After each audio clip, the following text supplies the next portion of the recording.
नमस्कार। प्रस्तुत है आज का चिंतन।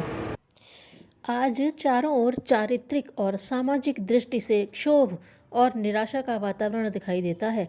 हम और आप सभी इस वातावरण को बदलना चाहते हैं, परंतु इस कार्य में अपने को असमर्थ पाते हैं।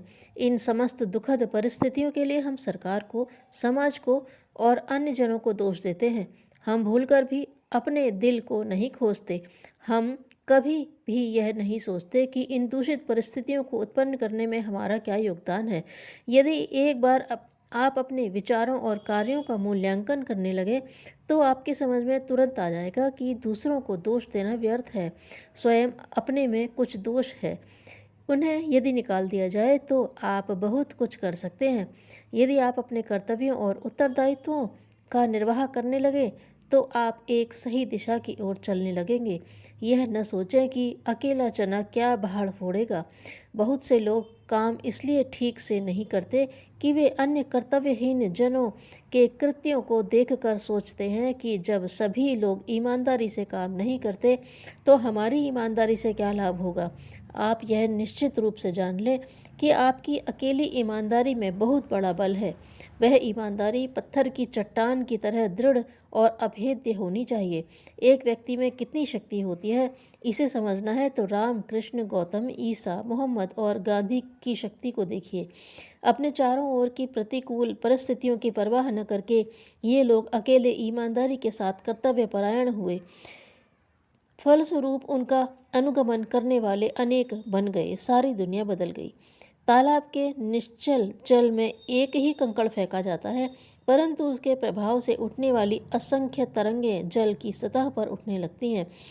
उसी प्रकार अकेले आपके ईमानदार होने से घर में, पास पड़ोस में, व्यवसाय में, सभी क्षेत्रों में जहाँ आप प्रवेश करते हैं वहीं कुछ ना कुछ परिवर्तन अवश्य होता है।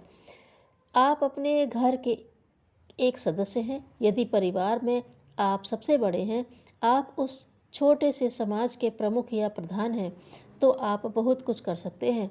अपने आश्रित जनों के साथ निष्पक्ष और निष्कपट व्यवहार करके आप सबका जीवन सुखी बना सकते हैं। सबके लिए उचित साधन जुटाकर सबको उन्नति करने का समान अवसर दे सकते हैं।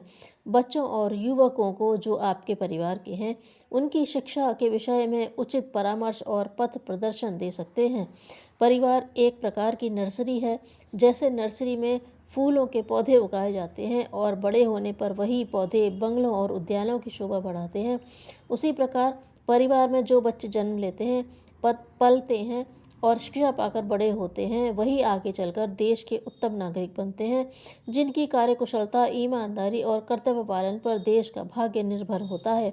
सच पूछिए तो आप इस प्रकार राष्ट्र की शानदार इमारत की ईंट तैयार करते हैं।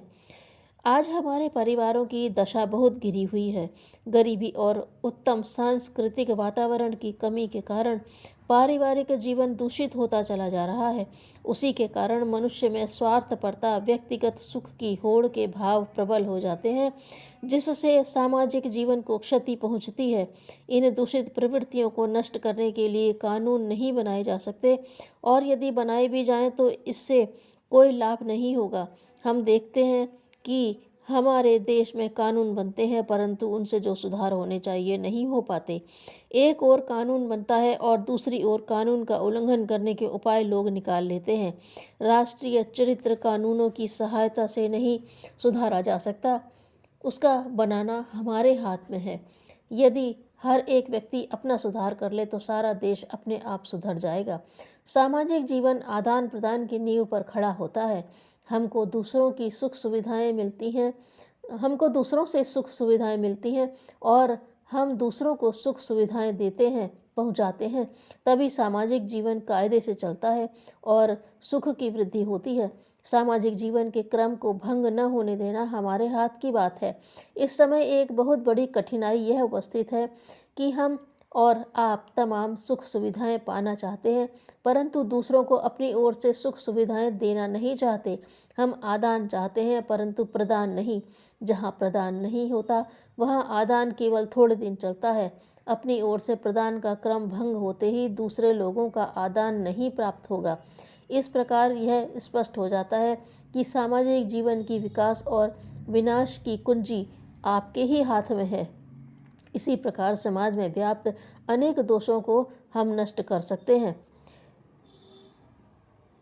देश और समाज का भविष्य हमारे आपके हाथ में है। हम अनेक बुराइयों को दूर करने का बोझ स्वयं स्वीकार करें और सरकार का मुंह न ताकें, तभी उन्नति की दिशा में हम अग्रसर हो सकते हैं। विश्वास का पूर्ण फल प्राप्त करने के लिए जिस व्यक्ति के प्रति हम विश्वास करें, उसे हम अपने से श्रेष्ठ माने। उसके प्रति हमारा विश्वास आत्मसमर्पण के रूप में हो, आदान प्रदान अथवा व्यापार के रूप में नहीं। अचेतन का परिष्कार एवं स्व का आभार है साधना। धन्यवाद।